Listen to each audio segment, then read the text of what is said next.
കൊച്ചിയിലെ Asianet media pro ഓഫീസിലേക്ക് media and cable TV operators അസോസിയേഷന്റെ നേതൃത്വത്തിൽ നടന്ന പ്രതിഷേധ മാർച്ചോടെ പേ ചാനൽ അവകാശവാദവും പണം പിടുങ്ങൽ സൂത്രവും ജനങ്ങൾ തിരിച്ചറിഞ്ഞതിന്റെ അങ്കലാപ്പിലാണ്. പേ ചാനൽ അവകാശവാദം ഉയർത്തി ഉപഭോക്താക്കളിൽ നിന്ന് 20 രൂപയോളം കൂടുതൽ പിരിച്ച് ഏൽപ്പിക്കുവാൻ കേബിൾ ഓപ്പറേറ്റർമാരെ നിർബന്ധിതരാക്കുന്ന ഏഷ്യാനെറ്റിന്റെയും അവരുടെ വിതരണ കമ്പനിയായ മീഡിയ പ്രോയുടെയും നീക്കം ജനങ്ങൾ തിരിച്ചറിഞ്ഞുവെന്ന് വ്യക്തമാക്കുന്നതാണ് ഇത്തരം രൂക്ഷമായ പ്രതികരണങ്ങൾ. അവർ പേ ചാനലാണെന്ന് പറയുന്നത് നമ്മുടെ കയ്യിൽ നിന്ന് പൈസ ഇപ്പോഴും മേടിച്ചുകൊണ്ടിരിക്കുന്നത്. അതിനെതിരായിട്ട് തന്നെ പ്രതികരിക്കണം. അതിന് കേബിൾ ഓപ്പറേറ്റേഴ്സിൻ്റെ ഭാഗത്തു നിന്നുള്ള ആ നീക്കങ്ങൾക്ക് ഞങ്ങൾ കസ്റ്റമേഴ്സ് വേണ്ട സപ്പോർട്ടുകൾ തീർച്ചയായിട്ടും നൽകും. ഏഷ്യാനെറ്റിനനുബന്ധിച്ച് ഏഷ്യാനെറ്റ് ഇരിക്കുക, ഇത് ശരിക്കും പറഞ്ഞാൽ നമ്മൾ ഖേദകരം തന്നെയാണ് അല്ലേ. ജനങ്ങളെ അടിച്ച് പാര ഏൽപ്പിക്കുക എന്നുള്ള ഇതല്ല കാണുന്നത്. ഇത് ഏഷ്യാനെറ്റിനെ സംബന്ധിച്ച് കഴിഞ്ഞാൽ ഇത്രയും നല്ലൊരു വലിയ കട ഒരു ചാനൽ ഇങ്ങനെയൊക്കെ ചെയ്യണത് വളരെ ദ്രോഹകരം തന്നെയാണ്. അപ്പോൾ ഏഷ്യാനെറ്റ് മാത്രമായിട്ട് ഇങ്ങനെ മേടിക്കുന്നത് ബാക്കിയുള്ളവരെ കഷ്ടമാണ്. ഏഷ്യാനെറ്റ് ചാനലിനാണ് എനിക്ക് താല്പര്യം എടുക്കാൻ. പക്ഷേ ഇത്രയും 20 രൂപ കൊടുത്തുന്ന ഇപ്പോൾ തന്നെ 130 രൂപ വാങ്ങുന്നുണ്ട്. 20 രൂപ കൊണ്ടുമ്പോൾ 150 രൂപ താങ്ങാൻ പറ്റാത്തൊരു ചാർജ് തന്നെയാണ്. സംസ്ഥാനത്തെ 10,000-കണക്കിന് വരുന്ന ചെറുപ്പക്കാരുടെ സ്വയം തൊഴിൽ സംരംഭമായ കേബിൾ TV മേഖലയെ തച്ചു തകർക്കുവാനും അമിത പണം ഈടാക്കി ഞെക്കി പിഴിയുവാനും ലക്ഷ്യമിടുന്ന നീക്കത്തിനെതിരെ കൊച്ചിയിലെ ഏഷ്യാനെറ്റ് ഓഫീസിലേക്ക് നടന്ന കൂറ്റൻ MCOA മാർച്ച് അന്താരാഷ്ട്ര കുത്തക മാധ്യമ ഭീമൻ റൂപ്പർട്ട് മാർഡോക്കിന്റെ ഉടമസ്ഥതയിലുള്ള ഏഷ്യാനെറ്റിന്റെ ദക്ഷിണേന്ത്യൻ ചുമതല വഹിക്കുന്നവരെ ഞെട്ടിച്ചിരിക്കുകയാണ്. MCOAയുടെ നീല പതാകകളും ചൂഷണ വിരുദ്ധ മുദ്രാവാക്യവുമായി കേബിൾ ഓപ്പറേറ്റർമാർ സംസ്ഥാനത്തിന്റെ വിവിധ ഭാഗങ്ങളിൽ നിന്നായി ഒഴുകിയെത്തിയ പ്രക്ഷോഭ പരിപാടിയെ തുടർന്ന് ജനശ്രദ്ധ ഏഷ്യാനെറ്റും മീഡിയ പ്രോയും തുടരുന്ന കഴുത്തറുപ്പൻ നടപടികളിലേക്ക് തിരിഞ്ഞു. ധർണ ഉദ്ഘാടനം ചെയ്യാനെത്തിയത് CITU എറണാകുളം ജില്ലാ പ്രസിഡന്റും കൊച്ചിൻ കോർപ്പറേഷൻ പ്രതിപക്ഷ നേതാവുമായ KJ ജേക്കബാണ്. ഏഷ്യാനെറ്റ് എന്ന ചാനൽ സാധാരണക്കാരായ ഉപഭോക്താക്കളെയും അന്നത്തിന് വഴിതേടി മഴയത്തും വെയിലത്തും പണിയെടുക്കുന്ന കേബിൾ ഓപ്പറേറ്റർമാരെയും തുടർന്നും ചൂഷണം ചെയ്യാനാണ് ഭാവമെങ്കിൽ ചാനലിനെ ജനപ്രിയമാക്കിയ ഓപ്പറേറ്റർമാർക്കു തന്നെ അത് സംപ്രേഷണം ചെയ്യാതെ നിഗ്രഹിക്കുവാനുള്ള ശക്തിയുമുണ്ടെന്ന കാര്യം ഏഷ്യാനെറ്റ് അധികൃതർ മറക്കരുതെന്ന് KJ ജേക്കബ് ഉദ്ഘാടന പ്രസംഗത്തിൽ പറഞ്ഞു. ഏഷ്യാനെറ്റ് കേരളത്തിൽ മാത്രമല്ല അഖിലേന്ത്യാ തലത്തിൽ തന്നെ ശക്തിപ്പെട്ടു. ഏഷ്യാനെറ്റ് നിങ്ങൾ പറഞ്ഞ പോലെ തന്നെ കുത്തക കമ്പനിയാണ്. കുത്തക കമ്പനി മർഡോക്കിന്റെ കമ്പനി കേരളത്തിൽ മാത്രമല്ല, ഇന്ത്യയിൽ മാത്രമല്ല, ലോകത്തിന്റെ നാനാഭാഗങ്ങളിൽ. മർഡോക്കിനെ നമ്മൾ ഇവിടെ നിന്ന് മാറ്റിയാൽ പുതിയ മർഡോക്ക് വരും. മർഡോക്കല്ല പ്രശ്നം ഇന്ത്യയിലെ ജനാധിപത്യമാണ് പ്രശ്നം. ജനാധിപത്യത്തിന്റെ പേരിൽ നടക്കുന്ന ഈ മത്സരത്തിൽ, കഴുത്തറപ്പൻ മത്സരത്തിൽ എല്ലാവർക്കും ജീവിക്കാനുള്ള അവസരം നിഷേധിക്കപ്പെടരുത് എന്നുള്ളതാണ് അതിന്റെ അടിസ്ഥാനപരമായിട്ടുള്ളത്.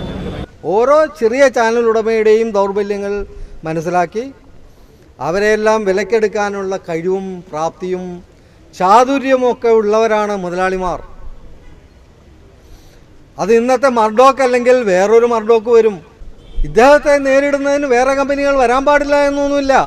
വന്നാൽ ഇയാളേക്കാൾ ശക്തനായിട്ടുള്ളയാളായിരിക്കും വരുന്നയാളുകൾ.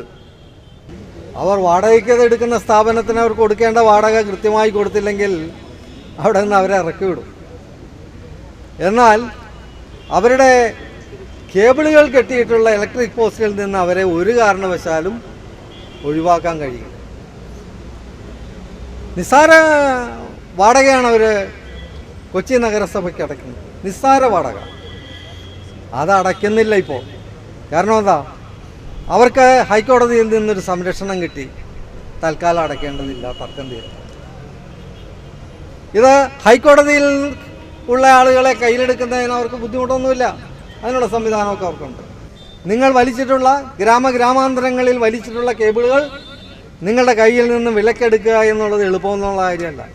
മർഡോക്കൽ അയാളേക്കാൾ വലിയ പുള്ളി വന്നാൽ നടക്കാത്ത കാര്യം. ഇന്ത്യയിലുള്ള ഓരോ ചാനൽ ഓപ്പറേറ്റേഴ്സിനും അത് കഴിയില്ല. ഈ കേബിളുകൾ മുഴുവൻ വിലക്കെടുക്കുക എന്ന് കഴിയില്ല. മാത്രമല്ല, അവർ പ്രസരണം ചെയ്യുന്ന വാർത്തകളും പരിപാടികളും നിങ്ങൾ വഴിയാണല്ലോ ജനങ്ങൾക്ക് എത്തിച്ചു കൊടുക്കുന്നത്. ഒരുപക്ഷെ ഏഷ്യാനെറ്റിൻ്റെ വാർത്ത അല്ലെങ്കിൽ ഏഷ്യാനെറ്റിൻ്റെ പരിപാടി 2 ദിവസം കാണിച്ചില്ലെങ്കിൽ ജനങ്ങൾ നിങ്ങളെ ഒന്ന് ചോദിക്കും, എന്താടോ അത് കാണിക്കാത്തതെന്ന് ചോദിക്കും. ഏഷ്യാനെറ്റ് കാണിച്ചില്ലെങ്കിൽ മനോരമ ചാനൽ കാണിക്കും, അത് കണ്ട് തൃപ്തിയടയും ജനങ്ങൾ. കൊള്ള ലാഭം മാത്രം ലക്ഷ്യമാക്കി നീങ്ങുന്ന ഏഷ്യാനെറ്റിന് വന്ന വഴി മറന്ന് ചൂട്ടുപിടിക്കുന്ന ജോൺ ബ്രിട്ടാസ് തന്നെ വിലക്കെടുത്തതുപോലെ എല്ലാവരെയും വിലക്കെടുക്കുവാൻ കമ്പനിക്ക് കഴിയുമെന്ന മിഥ്യാബോധം ഉപേക്ഷിക്കേണ്ടി വരുമെന്ന് MCOA സംസ്ഥാന അധ്യക്ഷൻ M. സമദ് പറഞ്ഞു. അതേപോലെ തന്നെ അന്നത്തെ ഡിസ്ട്രിബ്യൂഷന്റെ ചുമതലയുള്ള ആളുകൾ ഈ രീതിയിലുള്ള കാര്യങ്ങൾക്ക് MCOA ചർച്ചയ്ക്ക് ക്ഷണിച്ചിരുന്നു എങ്കിൽ ഞങ്ങൾക്ക് വളരെ ഉത്തരവാദിത്തത്തോടെ പറയാൻ കഴിയും, മീഡിയ പ്രോ ഒരു പ്രാവശ്യം പോലും ഈ സാധാരണക്കാരായ കേബിൾ ഓപ്പറേറ്റർമാരെ ഈ വിഷയവുമായി ബന്ധപ്പെട്ടുകൊണ്ട് ചർച്ചയ്ക്ക് ക്ഷണിച്ചിട്ടില്ല. എന്നാൽ ഈ എറണാകുളത്ത് വെച്ച് മീഡിയ പ്രോ ഒരു ചർച്ച നടത്തുന്നു എന്ന് കേട്ടറിഞ്ഞതിന്റെ അടിസ്ഥാനത്തിൽ MCOയുടെ ഭാരവാഹികളായ ഞാനും അനിൽ ഷൊർണൂരും അതുപോലെ തന്നെ സാജനുമൊക്കെ ആ മീഡിയ പ്രോയുടെ അധികാരികൾ ഇരിക്കുന്ന സ്ഥലത്ത് ചെല്ലുകയുണ്ടായി.